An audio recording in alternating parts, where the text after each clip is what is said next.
সবাই আশা করি ভালো আছেন এবং সবার জন্য দোয়া করছি সর্বদাই যেন সবাই ভালো থাকেন। তাই ওই বিশ্বাস থেকে আশা করি সবাই ভালো আছেন। আমার পরিচিত অপরিচিত যারা ফেসবুকে যারা আমার সম্মুখীন হবেন তারা সবাই আমার জন্য দোয়া করবেন। আমিও আপনাদের সবার জন্য দোয়া করি এবং সবাই ভালো থাকবেন, ভালো থাকার চেষ্টা করবেন সবাই। কেননা আমরা সবাই যারা পৃথিবীতে মানুষ রূপে আসছি, আসলে সবাই কিন্তু আমরা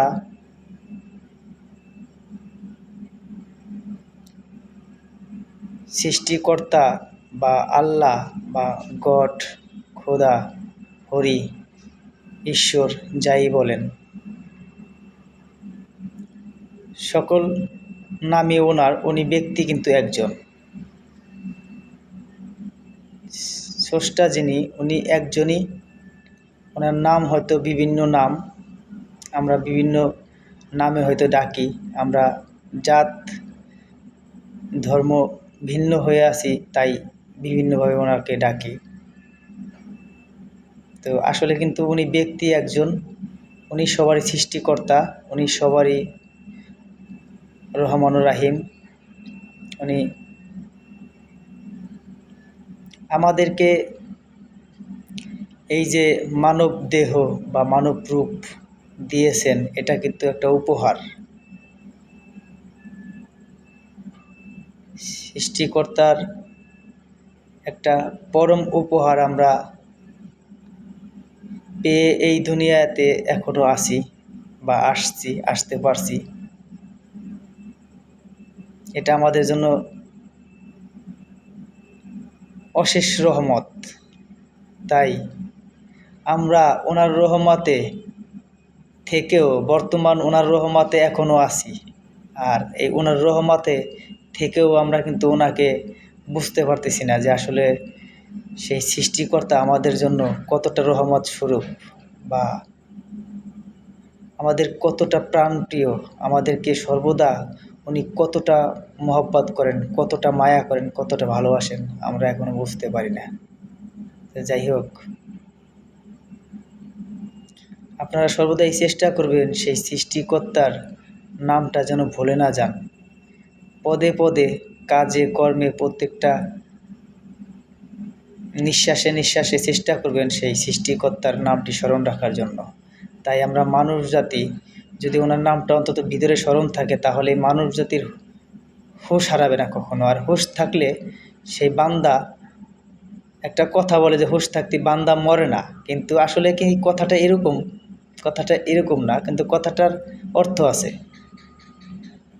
কথাটার অর্থ হয়েছে কি, যে হুঁশ থাকতে বান্দা মরে না সত্য, কিন্তু মানুষ কিন্তু আসলে মরে না। মানুষ কিন্তু সত্যি সত্যি মরে না। তবে হ্যাঁ, এই মানুষের এই দেহ থেকে, এই দেহর মরণ হয়, এই দেহ থেকে প্রাণ পাখি উড়ে চলে যায়, যেটা বলে পরম আত্মা। এই পরম আত্মাটার মৃত্যু হয় না, তাই বলে যে মানুষ কখনো মরে না। আর হ্যাঁ, আমিও সেটাই বলি যে মানুষ কখনো মরে না। মানুষের যদি মৃত্যুই হয় তাহলে বিচার হবে কার? আপনারা এই কথাটা খুব ভালো করে ভাববেন, চিন্তা করবেন যে যদি মানুষের মৃত্যু হয়, মানুষ যদি মরে যায়, তাহলে সেই সৃষ্টিকর্তা বা স্বয়ং খোদা তাআলা, পাক সুবহানাহু তাআলা, উনি আল্লাহ তাআলা বিচার করবেন কার? তাই আমরা মানুষ কখনো মরি না, মরলে আমাদের বিচার করতে পারবে না। এই আমাদের দেহ থেকে প্রাণ পাখি উড়ে চলে যায়, কিন্তু এই প্রাণ পাখির কখনো মৃত্যু হয় না, দেহটার মরণ হয়। দেহটা আমাদের মাটির তৈরি, দেহটা মরে যায়, প্রাণ পাখি উড়ে চলে যায়, তো তখন এই দেহর মৃত্যু হয়ে যায়, দেহর আর কোনো ক্ষমতা থাকে না, কোনো শক্তি থাকে না। তাই সেই দেহটা মানুষ মাটি দিয়ে ফেলায়, মাটির সাথে মিশে যায়। মাটি না দিলেও এটা কিছু না, মাটি আগেকার মানুষ দেয় নাই। তাই এখন মানুষ আস্তে আস্তে যুগে যুগে এটা একটা পর্যায়ক্রমে একটা নিয়ম হয়েছে যে মানুষ যদি মাটি না দেয় তাহলে মানুষ মরে পচে গলে গন্ধ হয়ে যায়, তাই মানুষের সমস্যা হয়, তাই এখন মানুষ ওইভাবে মাটি দেয়। তো আগে কিন্তু মানুষ এভাবে মাটি দিত না, ওইভাবে ওই দুনিয়ার প্রথম সৃষ্টি থেকে ওরকমভাবে কোনো ছিল না, সিস্টেম ছিল না। তো পর্যায়ক্রমে এখন অনেকটা সিস্টেম, পদে পদেই সব কিছু সিস্টেম চেঞ্জ হয়ে গেছে, পরিবর্তন হয়ে গেছে। তো এই জন্য কেউ যদি সাগরে পড়ে মারা যায়, সে একটা কথা আমি বলি, কেউ যদি নদীতে ডুবে মারা যায়, ধরেন তার লাশটা উদ্ধার হলো না, তাকে মাটি দেওয়া হলো না, তো তার কি কোনো বিচার হবে না? তার কি কোনো আযাব হবে না? হবে। তার সেই পরমাত্মা যে যে আত্মাটা আছে বা রুহুটা আছে বা যে নফসটা আছে, সেই নফসের বিচার হবে। তাকে মাটি দিলেও বিচার হবে, মাটি না দিলেও বিচার হবে। স্বয়ং কিন্তু আল্লাহ তাআলা কিন্তু তাকে বিচার করবেই। তো আমরা অনেকেই মনে করি কি যে আসলে মাটি দিতেই হবে, মাটির নিচেই বিচার হয়, মাটি দিলে কবরেই বিচার হয়, কিন্তু আসলে তা না। বিচার হয় মানুষের এই আত্মার সাথে যে একটা নফস আছে,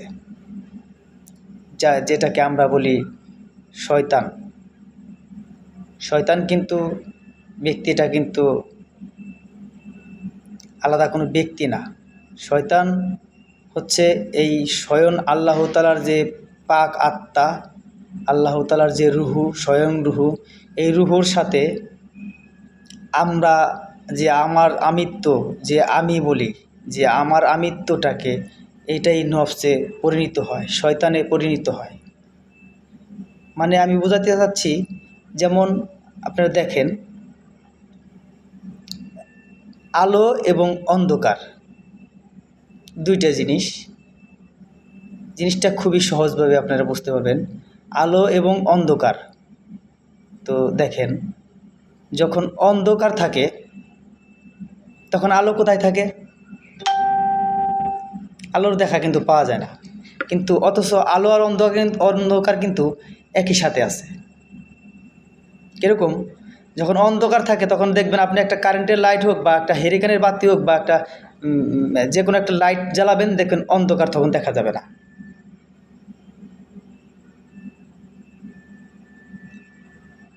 তখন শুধু আলোই দেখা যাবে।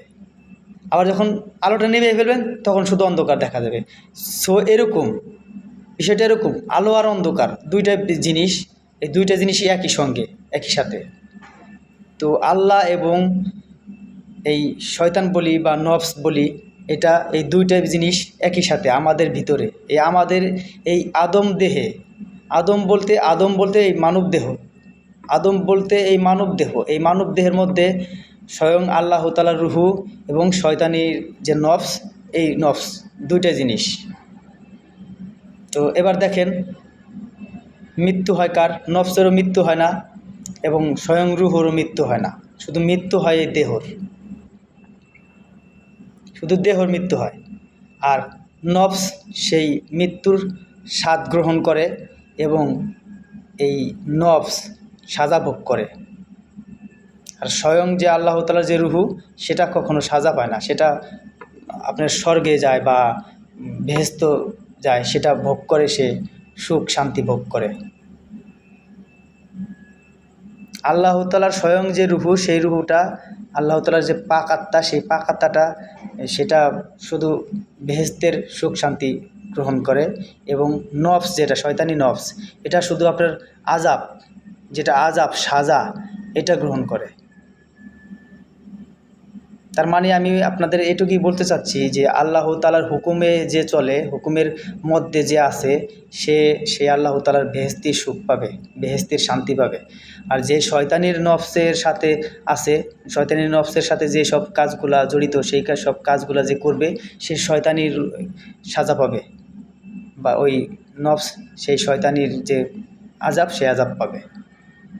তো আমরা এই মানব দেহে, আমাদের এই প্রাণ পাখি যতদিন জীবিত আছি, আমরা এই এতদিন থাকা সত্ত্বে আমরা সেই আল্লাহ তাআলার যে কাজগুলা, সেই কাজগুলাই লিপ্ত থাকার চেষ্টা করব সবাই। শয়তানি কাজগুলো থেকে আমরা সবাই সর্বদা বিরত থাকার চেষ্টা করব। আমরা নিজেরা বোঝার চেষ্টা করব যে আসলে কোনটা আল্লাহ তাআলার পছন্দীয় কাজ আর কোনটা আল্লাহ তাআলার অপছন্দীয় কাজ। তার মানে আল্লাহ তাআলার যেটা পছন্দীয় কাজ ওটার সাথেই আল্লাহ তাআলা আছে এবং ওটাই ভালো কাজ। আর যেটা শয়তানি কাজ ওটার সাথে আল্লাহ তাআলা নাই, ওটা খারাপ কাজ। তো এবার দেখেন, শয়তানের কোনো আলাদা রূপ নাই, আমাদের ভিতরেই আমরা তৈরি করি শয়তানকে। এই আমাদের ভিতরেই আমরা শয়তানকে তৈরি করি। শয়তানি মন মানসিকতা নিয়ে একটা কাজ করলেই ওটাই শয়তান হয়ে যায়, ওইটাই শয়তানে পরিণত হয়, শয়তানের রূপ ধারণ করে। কিন্তু আসলে কিন্তু শয়তান কিন্তু আলাদা কোনো বিষয় না, আলাদা কোনো কিছু না।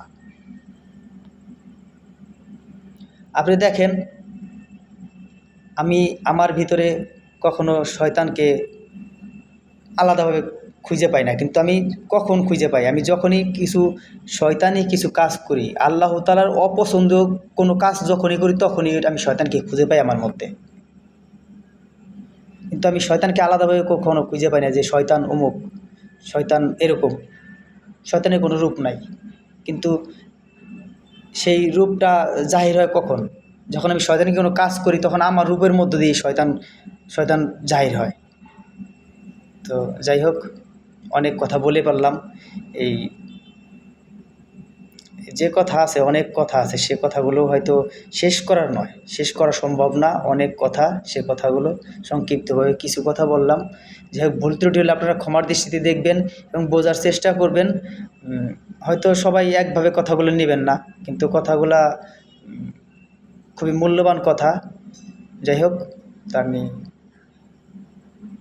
আপনাদেরকে একটা গান পরিবেশন করে শোনাবো, লালন সাইজির একটি গান। দেখি চেষ্টা করি কেমন হয়। তো ভুল ত্রুটি হলে আপনারা ক্ষমার দৃষ্টিতে দেখবেন, দোয়া করবেন এবং ভালো লাগলে লাইক দিবেন, কমেন্ট করবেন এবং ফলো দিবেন, শেয়ার করবেন, এই প্রত্যাশাই সবার কাছে। তো শুরু করতেছি। আমি অপার হয়ে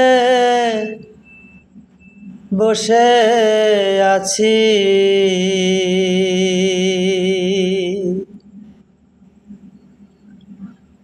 ওহে দয়াময়,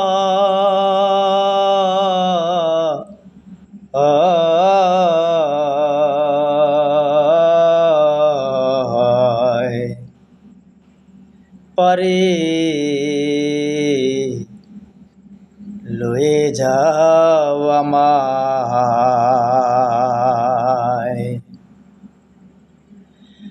পারে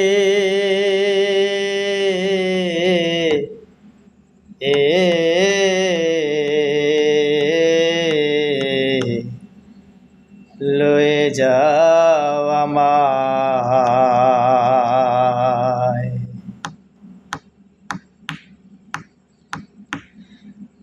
আমি অপার হয়ে বসে আছি, ওহে দয়াময়,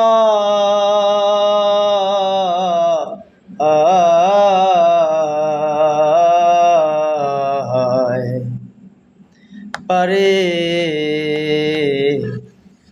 লয়ে যাও আমায়,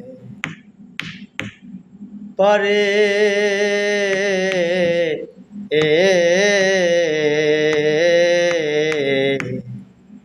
লয়ে যাও আমায়।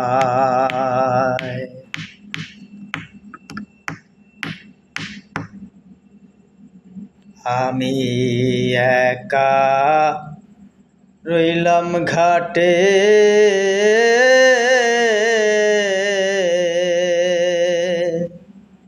ভানুষে বসে পাটে,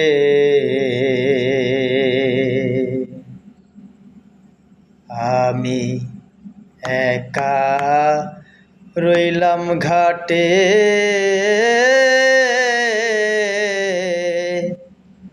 ভানুষে বসে পাটে, আমি তোমা বিনে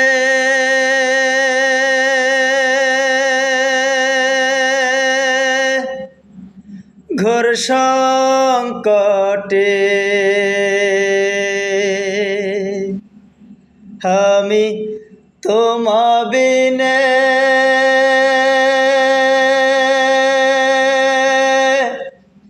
ঘোর সংকটে না দেখি উপায়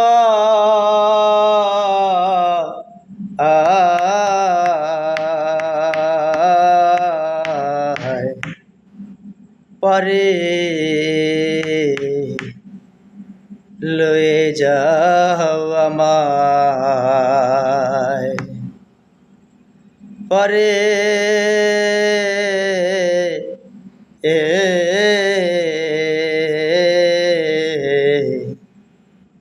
লয়ে যাও আমায়।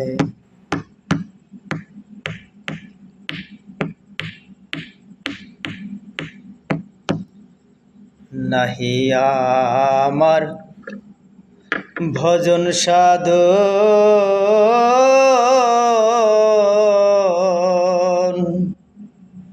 চিরদিন কুপথে গমন। লালন সাঁইজি আমাদের জন্য একটা অমূল্য সম্পদ। আমরা ওনাকে হাতের কাছে পেয়েও বুঝতে পারলাম না উনি যে আমাদের জন্য কত বড় একজন মহামূল্যবান সম্পদ। উনি যে আমাদের জন্য কি মূল্যবান কথার বাণী রেখে গেছে, আমরা সেই বাণীগুলো এখনো বুঝতে চেষ্টা করি না বা বুঝি না। তাই উনি বলছেন, নাহি আমার ভজন সাধন চিরদিন কুপথে গমন।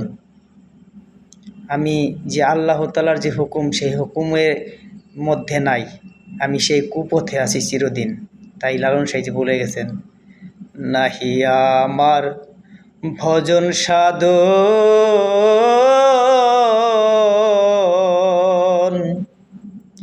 চিরদিন কুপথে গমন। আমি নাম শুনেছি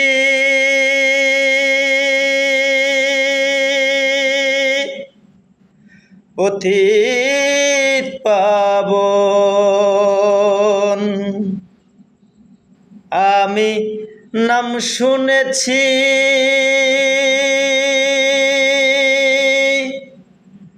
পথিক পাবন, তাইতে দে দুহাই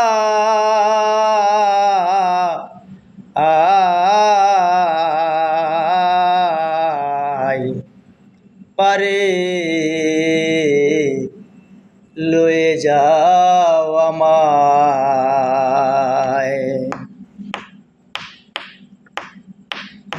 পারে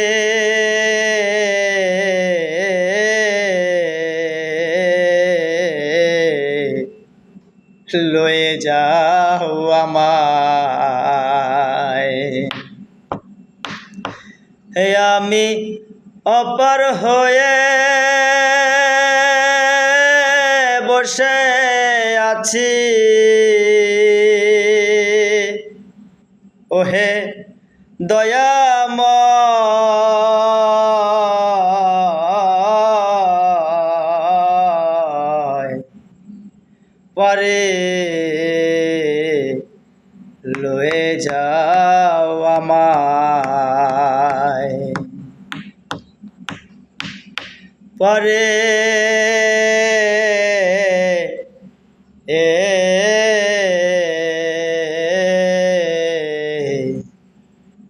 লয়ে যাও আমায়।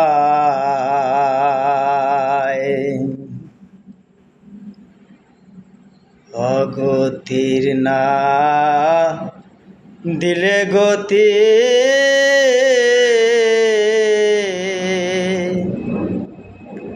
ওই নামে রবে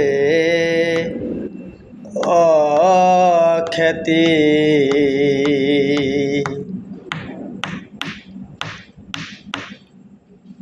অগতির না দিলে গতি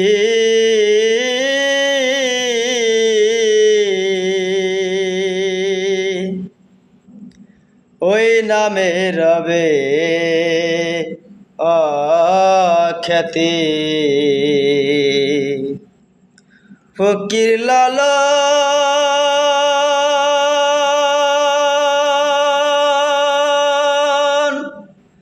কয়া কুলের পতি